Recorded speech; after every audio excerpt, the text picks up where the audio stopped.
ఇక్కడ వచ్చిన వాళ్ళందరూ కూడా కన్జ్యూమర్ ఎంపవర్మెంట్ ఆపర్చునిటీ తీసుకోవడానికి మనం కల్పించడానికి ఈ మీటింగ్ అనేది అరేంజ్ చేశారు.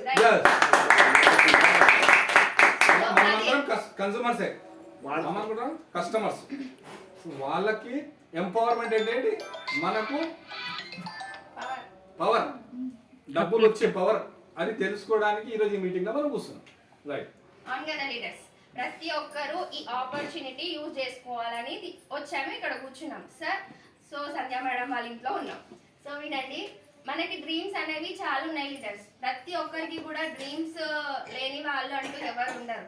చిన్నగా ఉన్న వాళ్ళైనా చిన్న పిల్లల నుంచి పెద్దవాళ్ళ వరకు ప్రతి ఒక్కరికి డ్రీమ్స్ అని ఉన్నాయి. ఈ జనరేషన్ లో, ఇప్పుడున్న జనరేషన్ లో డ్రీమ్స్ తోని పనిచేసే వాళ్ళు చాలా మంది ఉన్నారు. సో డ్రీమ్స్ గురించి అంటే, డ్రీమ్స్ అంటే ఏంటి లీడర్స్? అసలు కలలు ఏం కలలు ఉన్నాయి మేడం? बागा जो अपना मकसद अपना ये बनना चाह रही थी मैडम को पूछना है मैडम. अच्छा good morning madam. So madam మీకు ఏమున్నాయి మేడం? హౌస్ ఓన్ హౌస్ ఎట్లా ఉండాలంటే సంధ్య మేడం లాగా ఉండాలి.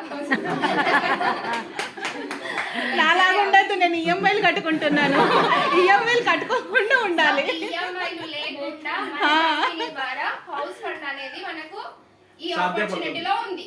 సో ఆపర్చునిటీ సార్ తీసుకున్నారు. లాస్ట్ 2 years అవుతుంది సార్ తీసుకొని. ఇప్పుడు సార్ కి మన కంపెనీ నుంచి హౌస్ ఫండ్ అనేది, ఇప్పుడు మేడం చెప్పారు కదా, హౌస్ ఫండ్ వస్తుంది. సో మనకు కూడా రావాలి అని ఉంటుందా ఉండదా మేడం? చేయొచ్చు కదా, తీసుకోవచ్చు కదా. ఫ్రీగా ఇల్లు వస్తుందంటే ఎవరు వద్దనుకుంటారు? సో హౌస్ ఫండ్ అనేది మనకి ఈ ఆపర్చునిటీ డ్రీమ్స్ లో ఉంది. మీ డ్రీమ్ అది, మీ డ్రీమ్ హౌస్ మేడం. ఇంకా ఎవరికైనా డ్రీమ్స్ గోల్డ్ కూడా ఉంది మేడం. ఇంకా లీడర్స్ చూడండి, ప్రతి ఒక్కరికి ఒక్కొక్క కోరికలు, dreams. Travel fund, okay travel, so travel అంటే మళ్ళీ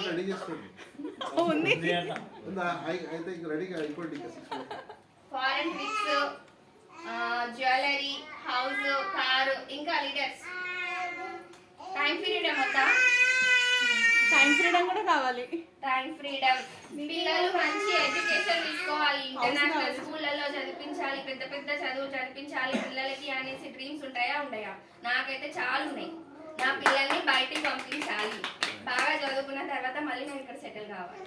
దానికోసం నేను పనిచేస్తున్నా. టైం ఫ్రీడమ్ గురించి చెప్పాలి. టైం ఫ్రీడమ్ అంటే నేను ఇప్పుడు దుబాయ్ లో ఉన్న పైసలు ఇక్కడ పడుతున్నాయి. అలాంటి ఏదైనా బిజినెస్ ఉందా బయట మార్కెట్ లో? ఒకసారి గీత బిగ్ రేట్ అప్పుడు వెస్టీజ్ ఉంది, అది నమ్మాలి అంతే, నమ్మితే చాలు. సో డ్రీమ్స్ అనేవి మనకి ఇక్కడ ఒక్కొక్కరు ఉన్నాయి. ఆ డ్రీమ్స్ ని ఫుల్ఫిల్ చేసుకోవాలంటే ఇప్పుడు ప్రస్తుతం మనం చేసే దాంట్లో ఆ డ్రీమ్స్ ఫుల్ఫిల్ అవుతున్నాయా? ఇప్పుడు మీరు బిజినెస్ చేస్తున్నా, మీరు జాబ్స్ చేస్తున్నా, ఈ డ్రీమ్స్ అన్ని అవుతున్నాయా అంటే చెప్పండి. సాధ్యమైతాయా? పాసిబుల్లా? ఆ సాధి కావడానికి మనం 20 సంవత్సరాలు కష్టపడాలన్నా, 30 సంవత్సరాలు కష్టపడాలన్నా? లైఫ్ లాంగ్ కష్టపడాలి. పైసలు రావాలంటే లైఫ్ లాంగ్ కష్టపడాలి. అట్లా కష్టపడేది ఇందులో మన వెస్టేజ్ లో ఒక 2 నుంచి 3 సంవత్సరాలు కష్టపడితే ఈ డ్రీమ్స్ అన్ని ఫుల్ఫిల్ చేసుకోవచ్చు. ప్లస్ మనం చేస్తున్నది ఏదైతే జాబ్ ఉందో దానికి కూడా రిజైన్ చేయొచ్చు, ఎందుకంటే డబ్బులు వస్తే. సో ఎట్లా చేసుకోవచ్చు అసలు ఈ ఆపర్చునిటీ ఏందో తెలుసుకుందాం లీడర్స్.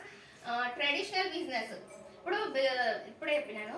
సో జాబ్స్ అయినా బిజినెస్ అయినా చేస్తేనే మనం ఏదైనా ముందుకు వెళ్తాం, ఏది చేయకపోతే అక్కడనే ఉంటాం. సో చేస్తున్నాము, అది చేస్తున్నప్పుడు ఇక్కడ వెస్టేజ్ బిజినెస్, వేరే బిజినెస్ లో అయితే మనకు ఇన్వెస్ట్మెంట్, రైట్? ఇన్వెస్ట్మెంట్ లేకుండా ఏ బిజినెస్ కూడా ఉండదు. మనకు వచ్చేసి ఇక్కడ 0 ఇన్వెస్ట్మెంట్ మన బిజినెస్ లో ఉండదు. వేరే బిజినెస్ లో అయితే ఇన్వెస్ట్మెంట్ చేయాల్సి వస్తుంది. సో రిస్క్ అనేది ఉండదు. రిస్క్ లేకపోతే బాగుంటుందా? No risk. అసలు మనం ఇన్వెస్ట్మెంట్ చేయకపోతే రిస్కే ఉండదు. సో అది రిస్క్ ఉండదు అనమాట. కాంపిటీషన్ ఉండదు. బయట ఏదైనా బిజినెస్ చేస్తుంటే దానికి కాంపిటీషన్ అనేది, మనం చేస్తున్నా ముంగట వచ్చి ఎవరో ఒక దుకాణం పెడతారు, ఏదో ఒకటి అవుతుంది, దాంట్లో కాంపిటీషన్ అనేది పెరిగిపోతుంది. సో మనకి ఇక్కడ కాంపిటీషన్ లేదు, టెన్షన్ లేదు, బిజినెస్ ఎక్స్పీరియన్స్ ఉండాలి మళ్ళీ బిజినెస్ చేయాలంటే. సో ఇక్కడ బిజినెస్ ఎక్స్పీరియన్స్ కూడా మనకు అవసరం లేదు. సపోర్ట్ చేయడానికి, మనకి గైడెన్స్ ఇవ్వడానికి ప్రతి ఒక్కదానికి కూడా మన వెస్టీజ్ విన్నింగ్ టీమ్ ఉంది. స్వాతి మేడం ఉంటుంది Appliance. మేడం గట్టిగా క్లాస్ కొట్టు. అప్లయన్స్. అది అది అన్నమాట So, ఇక్కడ ఉంటుంది వేరే దాంట్లో అసలు దందా పెట్టుకునే దాంట్లో లాస్ అయినది మనం వచ్చి చెప్తారు రైట్ ఎందుకు లాస్ అయినా అనేసి కానీ స్వాతి మేడం వస్తుంది ఎందుకు నువ్వు టీవీ చేస్తలేవు నీ చెక్ ఎందుకు పెడతలేదు అనేసి మేము ఎవరు అది టీవీ పడుతుంది. టీవీలు నా గురించి ఇయ్యకండి, మీరు మీ గురించి మీరు చేసుకోండి. అదే చెప్తున్నా ఇక్కడ సపోర్టింగ్ సిస్టమ్ ఇది గైడ్ చేస్తుంది